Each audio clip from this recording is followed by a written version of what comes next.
سلامت أنا حبلنا تخطاتلتي أقسماويان مرة خبحفاش AMN نزي ساعت زت سنادو زيناتات إنه فلما أرأست زينا أب كتما مقالن كبابيان تعقنا يقفا سرحتي كايد كمزلو تقليزو هذه سلطان بحيلة تقوزاتيرو زلو قجلة قبل الهزبي عمزي فتم الليلو تدرو تزاقاي تزاريبو بتنتانا كندسسوينا أب تقراي هو كتفتر حدوش أواجه قدود وتابدراوي قلقالو تاب قبركو على تأسيزو ውድቀት መንግስታት ኢትዮጵያ ምሰታ ሕዛ ጉዳይ ኤርትራ ምትእስሳር ከም ዘለዎ አማኻሪ ቀዳማይ ሚኒስተር ኢትዮጵያ አይተ ጌታቸው ረዳ ገሊጾም ናይዞምን ካልኦትን ዝርዝር ክስዕቢው ሰናይ ምክትታል አብ ከተማ መቐለን ከባቢያን ጽዑቕ ናይ ግፋ ስራሕቲ ይካየድ ከም ዘሎ ተገሊጹ ሰራዊት ጉጅለ ህወሓት ገዛን ገዛ በመታው ሰባት ይገፉ በመህላውም ምንቅስቃስ ህዝብ ተገዲቡ ከም ዘሎ ተፈሊጡ ቀድሚ ሕዚ ጉዳት አካል ዝኾኑ ተጋደልቲ እውን ዳግም ናብ መስመር ክምለሱ ይግደዱ ከም ዘለው ተሓቢሩ ኣብ ዋና ከተማ ክልል ትግራይ መቐለን ኣብ ጥቓ ዝርከባ ከባብታትን ሰፊሕን ህፁፅን ናይ ሓይሊ ግፋ መስርሕ ይካየድ ከም ዘሎ ካብቲ ከባቢ ዝረኸብናዮም ሓበሬታታት የረድኡ ኣብ ትግራይ ስልጣን ሒዙ ዝርከብ ሓይሊ ንሰራዊቱ ብዝሃቦ ኣገዳዲ ትእዛዝ መሰረት ኣብ መቐለን ዙርያን ዝርከቡ ጎድናታት ጸሚዮም ከም ዘለውን ህዝቢ ብሰንኪ ዝተፈጠረ ስጋት ምንቅስቃሱ ከም ዝገደበን ተፈሊጡ ኣሎ እዚ ጽዑቕ ናይ ግፋ መስርሕ ነባሪ ሓዱሽ ራዕድን ጭንቀትን ፈጢሩሉ ከም ዘሎ ዝሓበሩ ፍልፍላት እቲ ናይ ግፋ መስርሕ ገዛን ገዛ ብምእታው ይቕፅል ከም ዘሎ ኣረጋጊጾም ኣለው እዚ ሕዚ ዝካየድ ዘሎ ናይ ሓይሊ ምልመላ ወይ ግፋ ካብቲ ቅድሚ ሕዚ ዝነበረ ኣገባብ ፍልይ ዝበለን ዝኸረረን እዩ ድማ ተባሂሉ እቶም ምንጭታት ከም ዝገለጽዎ እቲ ናይ ግፋ መስርሕ ቅድሚ ሕዚ ኣብ ዝተፈላለዩ ናይ ምኽተ እዋናት ተሳተፍቲ ዝነበሩ ይኹኑ ዘይነበሩ ዜጋታት ብዘይፈላላይ ዘጠቓለለ እዩ ብፍላይ ነቲ ኩነታት ዝያዳ ከቢድን ዘተሓሳስብን ዝገብሮ ዘሎ ጉዳይ ቅድሚ ሕዚ ብክብሪ ዝተሰናበቱ ብኩናት ዝሰንከሉን ጉዳት አካል ተጋደልቲ እውን ከይተረፉ ዳግም ናብ ወታደራዊ መስርዖም ከኣትዉ ይግደዱ ምህላዎም እዩ እዚ ስጉምቲ እዚ ኣብቲ ሕብረተሰብ ዓብዪ ናይ ሞራል ውድቀትን ሻቁሎትን ፈጢሩ ይርከብ ኣብ ርእሲ እዚ ሰራዊት ኣብ ዝተፈላለዩ ስትራቴጂካዊ ቦታታት ብምስፋረን ኬላታት ብምሓዘን መንእሰያት ካብ ሓደ ቦታ ናብ ሓደ ቦታ ከይንቀሳቐሱ ይገብሩ ከም ዘለው ተፈሊጡ ኣሎ ብሰንኪ እዚ ድማ መብዛሕትኦም ጎደናታት መቐለ ፍጹም ጸሚዮም ኣለው ህዝቢ ድማ ካብ ገዝኡ ንኸይወፅእ ኣብ ስጋት ኣትዩ ይርከብ ንግዳዊ ምንቅስቃሳትን ናይ መዓልታዊ ስራሕትን እውን በዚ ኩነታት እዚ ብርቱዕ ጽልዋ ዓሪፍዎም ኣብ ናይ ንግዲ ስራሕቲ ኣብ ጎደናታት ክዳውንቲ ናውቲ ገዛን ምውራድን ምድያብን ሸቐጣት ካብ መኻይን ዝሰርሑ ሰራሕተኛታት ስራሕቶም ምቁራጾም ተገሊጹ ጉዳይ ድሕንነት ዜጋታትን ሰብኣዊ መሰላትን ዘተሓሳሰቦም ወገናት እዚ ብሓይሊ ዝግበር ዘሎ ምልመላ ህፁፅ ፍታሕ ክረክብን ህዝቢ ናብ ርጉእ መዓልታዊ ህይወቱ ክምለስ ከም ዝግባእን ይማጎቱ ኣለው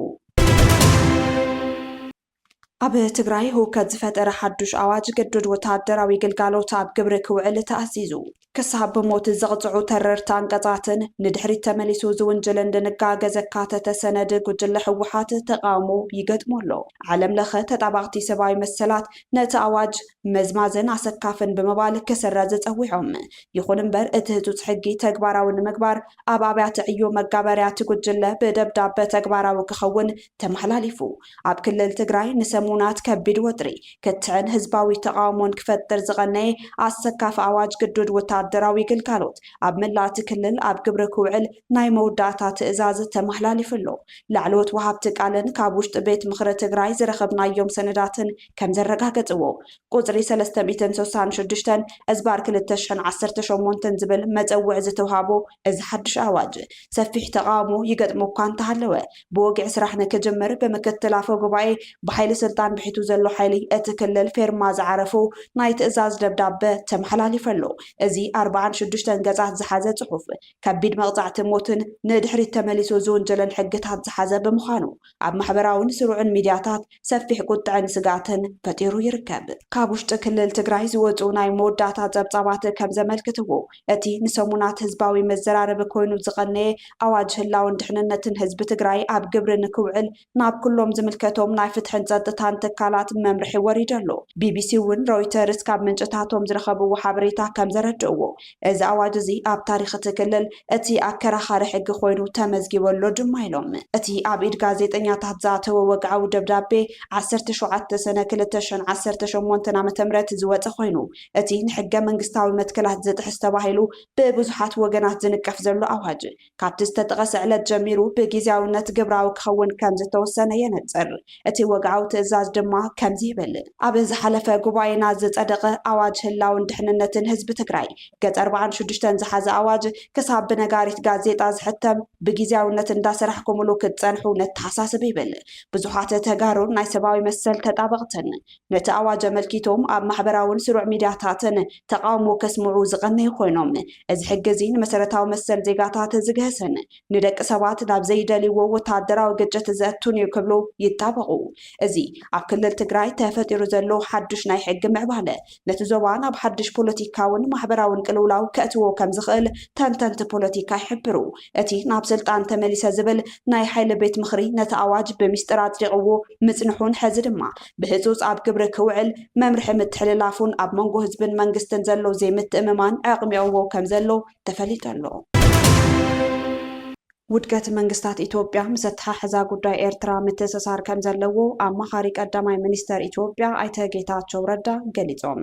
ዞባዊ ሰላም ንምርግጋፅን ሃገራዊ ረብሓ ንምሕላውን ታሪኻዊ ጌጋታት ብጥንቃቄ ምፍታሽ የድሊ ዝበሉ ኣይተ ጌታቸው ረዳ ኣብዚ ዝተሓላለኸ ፖለቲካ ቀርና ኣፍሪካ ውድቀትን ምልዓልን ዓበይቲ መንግስታት ኢትዮጵያ ምስ ስትራቴጂካዊ ኣተሓሕዛ ዶባቶምን ጎረባብቶምን ብፍላይ ድማ ምስ ጉዳይ ኤርትራ ብቐጥታ ዝተኣሳሰረ እዩ ክብሉ ገሊጾም። እዚ ዛዕባ ህልውና መንግስታት ኢትዮጵያ ኣብ ኣተሓሕዛ ኤርትራ እዩ ምባል ብዙሓት ዘይተጸበይዎ ኣባህላ ክኸውን ይኽእል እዩ። እንተኾነ ግን እዚ ዛዕባ እዚ ናይ ሕዚ ጥራይ ዘይኮነስ ናይ ዘመናት ታሪኻዊ ሓቂ እዩ ክብሉ እውን ኣዘንትዮም። ኣማኻሪ ቀዳማይ ሚኒስተር ጉዳያት ምብራቕ ኣፍሪካ ኣይተ ጌታቸው ረዳ ኣብ ዝሃብዎ ወግዓዊ መግለፂ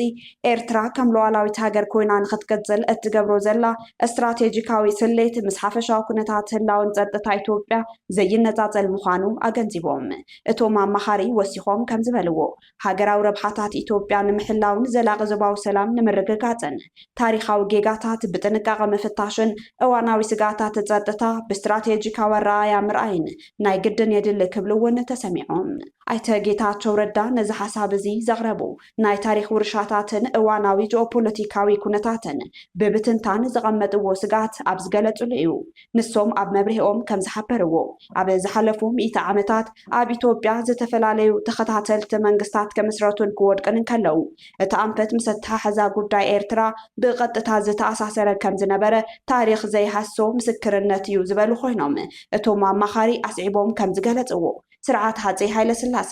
መንግስቲ ደርግን ከምኡውን ኢህአደግ ነቲ ጉዳይ ኣተሓሒዞምሉ ዝነበሩ ፖለቲካዊ ፎርሙላን ኣገባብን ኣብ መወዳእታን ውድቀቶም ዓብይ ጽልዋ ዝነበረው ምዃኑ ኣዘኻኺሮም።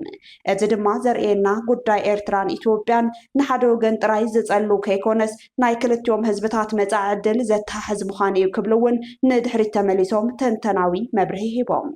ኣይተ ጌታቸው ነቲ ኣብ 1950ታት ዝነበረ ናይ ፌደሬሽን ስርዓት ብምዝኽኻር ኣብቲ እዋን ኣርሒቆም ዝጥምቱ ከም በዓል ጸሓፊ ጉዳያት ወጻኢ ወልደ ጊዮርጊስ ዝኣመሰሉ ላዕለዎት ዲፕሎማሰኛታት ከም ዝነበሩ ኣረዲኦም። እቶም ዲፕሎማሰኛታት ኣብቲ እዋን ዘርእይዎ ብስለት ንነዊሕ እዋን ዝሰጋገር ሰላም ንምምስራት ዝዓለመ ምንባሩ እውን ገሊጾም። ኣብ መደምደምታ እቲ ጸብጻብ ከም ዝተመልከተ ኣብቲ እዋን ዝነበሩ መራሕቲ ቀንዲ ትኹረቶም መሰረታዊ ድሌታት ህዝቢ ምምላእ ምርግጋጽ ዘላቒ ሰላምን ሓበራዊ ልምዓት ምስፋሕን ክኸውን ኣለዎ ዝብል ጽኑዕ እምነት ከም ዝነበሮም እቶም ኣማኻሪ ኣስሚሮም ኣለዉ። ሕጂ እውን እንተኾነ ካብቲ ታሪክ እዚ ብምምሃር ንመጻኢ ወለዶ ዝጠቅም ስትራቴጂካዊ ስራሕ ክስራሕ ከም ዝግባእ ሓቢሮም። ኣብ መወዳእታ በትንታነ ናብ ንሪኦ ዛዕባ ክነብለኩም ሕዚ ስልጣን ብሓይሊ ተቆጻጺሩ ዘሎ ጉጅለ ኣብ ልዕሊ ህዝቢ ዓመፅ ይፍጽመሎ እዩ ክብል ቴድሮስ ጸጋይ ተዛሪቡ። ምስ ሮማናት ኦንላይን ኣብ ህልዊ ኩነታት ትግራይ ኣድሂቦ ጻንሒት ዘካየደ ቴድሮስ ጸጋይ ህወሓት ስልጣኖም ኣብቂዑ እዩ ተጋሩ ስልጣኖም ንከይማቐልዎም ትግራይ ክትጠፍኦም ዝደልዩ ኣብ ክንዲ ምስ ካልኦት ደቂ ብሔሮም ምልዛብ ዓመፅኦም ዝፍጽሙ ዘለው ክብል ይዛረብ። ወይ ትሳቶም ልልዎ መረፃ ለኮ ሓደ it's very disputed or contested ببዙሓት መንገድታት ግን ዋላ ስሙን ሕደጎ ግን ተን ኣብ ትሕቲ ታሕተዋይ ፀፍሒ ለለዋ ቤት ምክርታት ናይ ወረዳ ግዛዕ ምዝዓትኩ 10 ግዛ ዓመት ሓሊፍዎን እዩ ሶ እዚአን እኮ ኦልሬዲ ኤክስፓየር ዝገበራ እየን ነይረን እዚ ናይ ስልጣኖም ግዜ እውን ኤክስፓየር ገይሩ ጥራሕ ይኾነ ኢትስ ኦልሬዲ ዴድ ብናይ ፕሪቶሪያ ስምምዕነት ተተኪኡ እዩ ናይ ፕሪቶሪያ ስምምዕነት ኢፌክቲቭሊ ፈቂዶም ፈሪሞም እዛ ዝገበርናያ ምርጫሲ ትክክል ይኾነቲ ናል ኤንድ ቮይድ እያ ኣቋሪፅና ይኾነ ይኮ ናል ኤንድ ቮይድ እዩ ተባሂሉ ዝተባሃለ ነገር እዩ ሓደ ነገር ናል ኤንድ ቮይድ እንድሕር ተገይሩ ብድሕሪኡ ምንም ትርጉም ዘለዎ ሊጋል ኢፌክት ክህልዎ ዝኽእል ነገር እዩ ማለት እቲ ሕጊ እቲ ግዛዕ ምሳዕ ዲስከስ ምግባር ኣይ ቲንክ it's not relevant እናቶም እውን ሓሳብ እሱ ይኾነ ሕጊ ኣብ ኣእምሮኦም ሃምለ የለት ሕጊ ዘይኮነ ብሓድሓር ክነልዕሎም ንኾይናት ኣዋጅ ይነግረካ እዩ እዚ ብስሙ ትፅዋዕ ተሉ በቃ ጥረ ናይ ሽፍትነት ናይ ዓመፅ ስራሕ እዩ እዚ ዝገብርሉ ዘለዎ ምክንያት ከዓ ምስ ተጋሩ ኮፍ ኢሎም ስልጣኖም ልለይ ምምቃል ኣብቲ ፕሮሰስ ኣኮሞዴት ገይሮም ንካልኦት ሓሳብ ዘለዎም ተጋሩ ካብ ስልጣን ምምቃል ትግራይ ክትጠፍእ ዝመርፁ ሰባት እዮም ኢለ ቅድሚ ሕዚ ኣነ ባይዘይ ሲኦም ዝገብረሉ ማለት ኣብ ትግራይ ኮፍ ኢሎም ምስ ካልኦት መደራድርቶም ምስ ካልኦት ኣሕዋቶም ምስ ካልኦት ደቂ ብሄሮም ካልኦት ፖለቲካዊ ተሓሳስባታት ኣካይዳታት ምስ ዘለዎም ካልኦት ተጋሩ ኮፍ ካብልብሉ ጥረ ዓመፅ ፈፂሞም ትግራይ ተጥፍእዋ ዝመርፁ ሰባት እዮም ተኣኻኺቦም ዝብሉ ሶ እዚ ከዓ ኣሚን ኣዕሙቕ ኣቢልና ክንሓተሉ ዘለና ነገር እዩ ሕወሓታዊነት ምስ ትግራዋይነት ረክቡ ተኣዩ ኢልና ቅድሚ ሕዚ ምስ ኣይ ቲንክ ምስ ኮርነር ፕረስ ይመስለኒ እናወጋዕና ልዕለዮ ዝነበርኩ ነገር እዩ እታ ሪሌሽንሽፕ ሳስ ኩሉ ሻዕ ክትሕተት እኒዋ ትግራዋይነት ቨርሰስ ሕወሓታዊነት ሓደ ተናሓናሒ ብሄር ኣሎ እዩ ትግራይ ሕወሓታዊ ዝበሃል ሕወሓት ዝበሃል ተናሓናሒ ብሄር እምበር ናይ ህዝቢ ትግራይ ኣስፓይሬሽንስ ከፈፅም ዝኽእል ፖለቲካል ስትራክቸር ይኾነ ለትግራይ ብቐፃልነት ልናሓናሕ ካሊእ ብሄር ይበሃላ እያ ቴድሮስ ጸጋይ እንትቕፅል ኣብ ትግራይ ብሓይሊ ስልጣን ተቆፃፂሩ ዘሎ ጉጅለ ኣብ ልዕሊ ህዝቢ ትግራይ ጆኖሳይድ ንዝፈፀመ ብልፅግና የተሓባበር እዩ ሕዚ እውን እንተኾነ ትግራይ ኩናት እተትርፈሉ ኣጋጣሚ የለን ይብል ሴናሪዮ ብልፅግና ብስልጣን ላሃለየት ቤስት ሴናሪዮ ትግራይ ድልዱል ዝኾነ ዓቕሚ ፈጢራ ውግእ ተመፂዋ ኢፌክቲቭሊ ክትምክተሉ ብለይ ብዙሕ ኪሳራ ክትምክተሉ ዝኽእል ዓቕሚ ፈጢራ ኣብ ትርከበሉ ኩነታት ምዃና እዩ እምበይ ብልፅግና ብስልጣን ላሃሎ ትግራይ ኩናት ልተርፈላ ነገር ኣይመስለኒ ቢካዝ ኣብ ኣዲስ ኣበባ ዘሎ ሓይሊ ጀኖሳይዳል እዩ ለትግራይ ካብ ናይ ፖለቲካ ካርታ ጥራሕ ይኮነ ይኮነስ ካብ ኤግዚስተንስ ክስርዝ ልደሊ ጀኖሳይዳል ሜንያክ ዝኾነ ውልቀ ሰብ ልመርሖ ጀኖሳይዳል ዝኾነ ሬዥም እዩ በቃ እዚ ምንም ክንስሕቶ ለለና ትሕማቕ ብጣዕሚ ሕማቕ ነገር እውን ሕዚ ዝተጋሩ ገጢሙና ዘሎ ነገር ተኣዩ እቲ ኣዲስ ኣበባ ዘሎ ሓይሊ ከምዚ ዝገለፅክዎ እዩ እቲ ውሽጢ ዘሎ ሓይሊ ከዓ ምስቲ ኣብ 4 ኪሎ ዘሎ ሓይሊ ተመጋጊቡ ዝሰርሕ እዩ ባይ ዶይንግ ዋት ነቲ ጀኖሳይዳል ሬዥም ንትግራይ ተቃላዕ ብምግባር ብድድብንኡ ማለት እዩ ብድንቁርንኡ ነቲ 4 ኪሎ ዘሎ ሓይሊ ትግራይ ብቐፃልነት ተቃላዕ ብምግባር ናይ ጀኖሳይድ ኢነብለር ብምዃን ተመጋጋቢ ዝኾነ ስራሕ ምስ ብልፅግና ዝሰርሕ ዘሎ ምዃኑ እዩ ባይ ዘ ወይ ብሽም ተቃውሞ ኣብ ልዕሊ ብልፅግና ትልገብርዎ ነገር ኩሉ ዳርጋ ንብልፅግና ዝጠቅም እዩ ክትብሎ ትኽእል ኢኻ ቢካዝ ብልፅግና እኮ ታውግእ እኮ የቋረፀ እኮ ሕዚ እኮ ትግራይ ኣውግእ እኮ እያ ዘላ ብዛዕባ ተኹሲ ኢና ነውግእ ዘለና እምበይ ብልፅግና ኣብ ስልጣን ካብ ልመፀሉ ግዜ ጀሚሩ ኢቨን ትልገርመካ እኮ መዓዝ ድዩ መንገዲ ተዓፅዩ ናብ ኣምሓራ ክልል ዝወስድ መንገዲ መዓዝ ድዩ ትሲጅ ተዘሚኡ ስትራክቸራሊ እኮ ትሲጅ ቅድሚ ኣብይ ምምፅኡ እውን ነይሩ እዩ ባይ ዘ ወይ ስትራክቸራሊ እየ ዝብል ኣለኹ እታ በሪ እያ ገጢማ እታ 360 ዲግሪ እያ ገጢማ እምበይ ታሲጅ እኮ ነይራ እያ ባይ ዘ ወይ ብቲ ኤርትራ ነይሩ በቲ ትልነረ ፖለቲካዊ ኩነታት ንፈልጦ ኢና በምሓራ እንደብትል ተረፈ ኢትዮጵያ ኩሉ ሱብ ትግራይ ቴክኒካሊ ቅድሚኡ እውን እኮ ኤኒ ታይም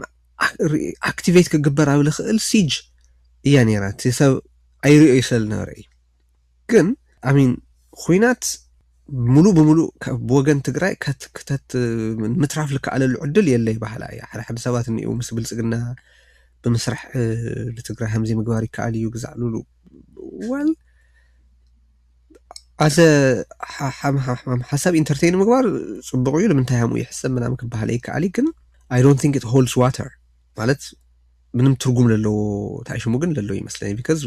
ኣብ መወዳእታ ህዝቢ ትግራይ ኣብ ከቢድ ዓፀቦ ይርከብ ዝበለ እንትኾን ናይዚ ቀንዲ መፍትሒ ድማ ይብል ቴድሮስ ፀጋይ ናይ ሰላም መንገዲ ዝደሊ ኩሉ ክትኣኻኽበለዎ ብምባል ሓሳቡ ይገልጽ ልውልኽቦቶም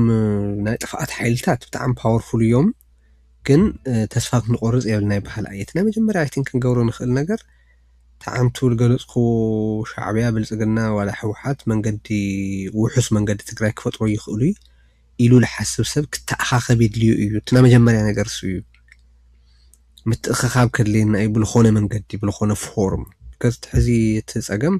ስትራክቸር ስፋቶም ሒዞምዎ ስትራክቸር ክልካ ተለኹ in its entirety ማለት እዩ እቲ ፖለቲካል ሶሻል ሚሊተሪ ኢኮኖሚክ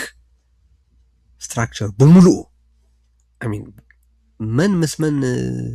ክመርዑ ሃምለይብሉ ክውስኑ ዝኽእሉ ሰባት እኮ እዮም ነይሮም ሓዳር ለፋትሑ ሰባት እኮ እዮም ነይሮም by the way ካብ ፖለቲካ ፓርቲ ምብራር ኦር ካብ ስራሕ ምብራር ጥራሕ እኮ ይኾን ካብ ሓዳር ካብ ምብራር ዝኽእሉ ሰባት እኮ እዮም ነይሮም so መጀመርያ ታምት ኸኻብሳ ትፈጠር የለ ከምዚ ዓይነት ሓሳብ ለለና ሰባት regardless እቲ ፖለቲካ ረኣያና ለትግራይ ዊሽ ንገብሮ ነገር ብመሰረቱ ውሕስቲ ትግራይ ክትፍጠር ህዝቢ ሰላም ክረክብ ኢና እንደሊ ካብኡ ዝተረፈ ግን ንኣብነት ትግራይ ሃገር ዶ ትኹን ወይ ኣይትኹን ኦር ከምዚ ዓይነት ፖለቲካል ሲስተም ይሃለወና ዶ ይሃለወና ኦር ካሊእ ከፈላለዩ ዝኽእሉ ነገራት ከይኸልከሉና ሓደ ግን ንናይ ትግራይ ኢንትረስት ክጣበቕ ልኽእል ንናይ ትግራይ ህዝቢ ንቐጻልነት ህዝቢ ትግራይ ከረጋገጽ ልኽእል ሙቭመንት የድሊ እዩ ኢልና ንሓስብ ሰባት ካብዞም ሰለስተ ሓይልታት ዝተላቐቐ ብነፃነት ዝሓስብ ዝተፈለየ ቫልዩ ስለለዎ ፖለቲካዊ ኣካይዳ ክፍጠር ኣለዎ ኢልና ንሓስብ ሰባት እንራኸበሉ መንገዲ ክህል ኣለዎ ኣገልግሎት ምርግጋፅን ምዝገባን ሰነዳት ፌደራል ንብረት ህዝቢ ምዕራብ ትግራይ ክውረስ ኣዚዙ ኣብ ምዕራብ ትግራይ ዝተፈጸመ ምፅራግ ዓሌት ስዒቡ ሓድሽቲ ሰፈርቲ ንብረት ተጋሩ ክወርሱ ዘኽእል ሓዱሽ ኣሰራርሓ ተዘርጊሑ ትካል መንግስቲ ኣገልግሎት ምርግጋፅን ምዝገባን ሰነዳት ፌደራል ብሽሙ ውክልና ሃፍቲ ተጋሩ ናብ መውራስ ከም ዝሰገረ ተሓቢሩ ሂማን ራይትስ ዎች ኣብ ዞባ ምዕራብ ትግራይ ቅሉዕ ጆኖሳይድ ምፅራግ ዓሌትን ከም ዝተፈጸመ ምርግጋፁ ዝዘከር ኮይኑ ነዚ ዘረጋግጽ እቶም ካብ ምዕራብ ትግራይ ተጸሪቦም ዝወፁ ተጋሩ ንብረቶም ብትእዛዝ ኣገልግሎት ምርግጋፅን ምዝገባን ሰነዳት ፌደራል ንብረቶም ክውረስ ይግበር ከም ዘሎ ተረጋጊጹ ህዝቢ ምዕራብ ትግራይ ካብ መረበቱ ምምዝባል ጥራሕ ከየብቅዕ ሕዚ ድማ ዝንቡዕ ሕጋዊ ሽፋን ብምሃብ ንብረቱ ብግህዶ ናብ መውራስ ዝሰገረ ውዲት ይፍጸም ከም ዘሎ ካብ ዝተፈላለዩ ተጋሩ ወገናት ምዕራብ ትግራይ ዝወፁ ጸብጻባት ኣመልኪቶም መንግስቲ ኢትዮጵያ ኣብ ዞባ ምዕራብ ትግራይ ዘካየዶ ፖሊሲ ምፅራግ ዓሌት ስዒቡ እቶም ብዕንደራ ዝሰፈሩ ሓድሽቲ ሰፈርቲ ንብረት ተጋሩ ብሕጋዊ መልክዕ ክወርሱ ዘኽእሎም ሓድሽ ኣሰራርሓ ምዝርግሑ ተፈሊጥ ኣሎ ዝተፈላለዩ ናይ ሰብኣዊ መሰላት ተጣባቕቲ ትካላትን ናይ ዓይኒ መስኻኽርን ከም ዝጠቐስዎ ኣገልግሎት ምርግጋፅን ምዝገባን ሰነዳት ፌደራል ዝተባሃለ ናይ መንግስቲ ቤት ዕዮ ብሽም ምሃብ ውክልና ሃፍቲ ህዝቢ ትግራይ ብግህዶ ክውረስን ክሽየጥን ባይታ የጣጥሕ ከም ዘሎ ጸብጻባት የመልክቱ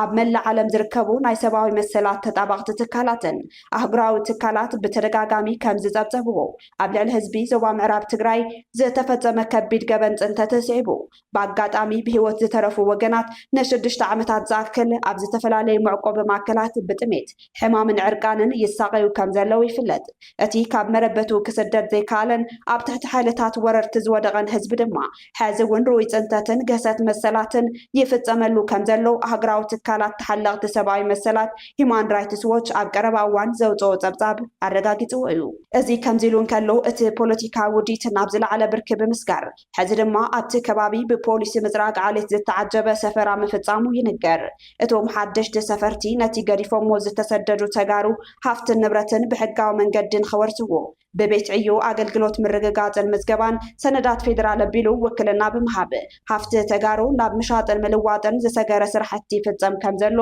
ምንጭታት ይሕብሩ ትዕዝብቶም ዝሃቡ ናይ ፖለቲካን ሕግን ክኢላታት ከም ዝገለጽዎ ስርዓት ብልጽግና ንሉዓላውነት ትግራይ ብሽም ሪፈረንደም ክኹርሚ ንተሓታትነት ጀኖሳይድ ድማ ብሽም መሰጋገር ፍትሒ ብምቕያር ነቶም ተበደልቲ ባዕሎም ተሓተቲ ክኾኑ ክሰርሕ ጸኒሑ እዩ ሕዚ ዝረአ ዘሎ ምንቅስቓስ ነቲ ጀኖሳይድ ዝተፈጸመሉ ህዝቢ ኢኮኖሚያዊ ዓቕሙ ሙሉእ ብሙሉእ ንምድኻምን ዘይንቀሳቐስ ንብረቱ ንምምንዛዕን ዝዓለመ ምዃኑ ብዙሓት ወገናት መረረቶም የስምዑ። እቲ መንግስታዊ ትካል ብሽም ውክልና ዘዳለዎም ሰነዳት እቶም ናይ ሓሶት ወከልትን ሓድሽቲ ሰፈርትን ነቲ ሃፍቲ ብቐሊሉ ክውንንዎ ዝኽእል ባይታ ይፈጥር ከም ዘሎን እዚ ድማ ሃገራዊ ሕግታት ዘጠሓሰ ገበን ምዃኑ ኪላታት ሕጊ ይሕብሩ። ኣብ መወዳእታ እዚን ሃፍቲ ተጋሩ ብውዲት ናይ ሓድሽቲ ሰፈርቲ ናይ ምምሕልላፍ ከይዲ ነቲ ኣብቲ ዞባ ዘሎ ህዝባዊ ስነ ፍልጠታዊ ለውጢ